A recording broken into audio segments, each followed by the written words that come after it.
Bonjour à tous et bienvenue aux vidéos du rapport de l'USDA sur l'offre et la demande des grains de juillet. Le rapport a été haussier en raison de la baisse des stocks de maïs aux États-Unis et des stocks mondiaux pour les trois principaux grains.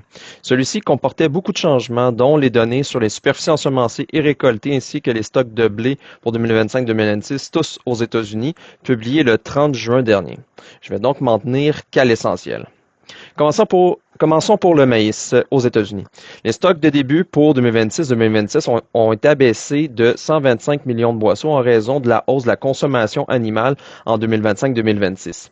La récolte pour 2026-2027 a été renforcée de 5 millions de boisseaux et les exportations ont été augmentées de 50 millions de boisseaux. Les stocks finaux de maïs ont été réduits de 170 millions de boisseaux, se situant à 1,79 milliard de boisseaux. Le prix moyen est demeuré intact à 4,40 $ US le boisseau. À l'international, les productions pour 2025-2026 ont été redressées de 4 millions de tonnes pour l'Argentine et de 3 millions de tonnes pour le Brésil. Les importations chinoises, elles, ont été réduites de 1 million de tonnes pour se situer à 5 millions de tonnes seulement. Pour 2026-2027, la production a été réduite de 3,72 millions de tonnes en Union européenne, augmentant ses importations de 3 millions de tonnes. Au Canada, la production s'est accrue de 1,8 million de tonnes, entraînant une hausse de ses exportations de 1,1 million de tonnes. Les stocks mondiaux ont alors été réduits de 5,96 millions de tonnes. Les stocks de début de soya aux États-Unis pour 2026-2027 ont été abaissés de 10 millions de boisseaux en raison d'une croissance équivalente des exportations pour 2025-2026. Toujours pour 2026-2027, la production de soya a été rehaussée de 40 millions de boisseaux, soit une hausse de 2 millions de boisseaux de plus que prévu, et les exportations ont été ajustées à la hausse de 30 millions de boisseaux.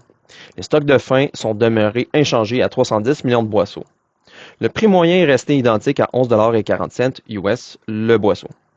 Sur l'échiquier mondial pour 2025-2026, la production argentine a été redressée de 2 millions de tonnes et les importations chinoises ont été redressées de 1 million de tonnes. Pour 2026-2027, le seul changement notable est une hausse additionnelle de 1 million de tonnes des importations chinoises. Les stocks mondiaux ont légèrement reculé de 0,71 million de tonnes. Les stocks de début du blé aux États-Unis pour 2026-2027 ont été abaissés de 15 millions de boisseaux conformément au rapport sur les stocks du 30 juin dernier. Le rendement du blé pour 2026-2027 s'est renforcé de 0,9 boisseaux à l'acre et la production a été réduite de 7 millions de boisseaux. Par conséquent, les stocks finaux ont été abaissés de 22 millions de boisseaux à 722 millions de boisseaux. Le prix moyen est demeuré identique à 6 $ US le boisseau.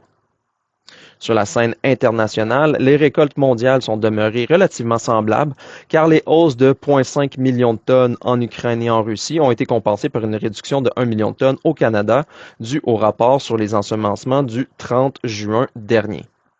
Les stocks finaux ont été affaiblis de 2,58 millions de tonnes. Ce fut un aperçu du rapport de l'USDA. J'espère que cela vous a plu. Si vous voulez lire notre analyse complète, je vous invite à la consulter sur notre site internet au www.pgq.ca. Je donne rendez-vous dans un mois pour l'édition d'août.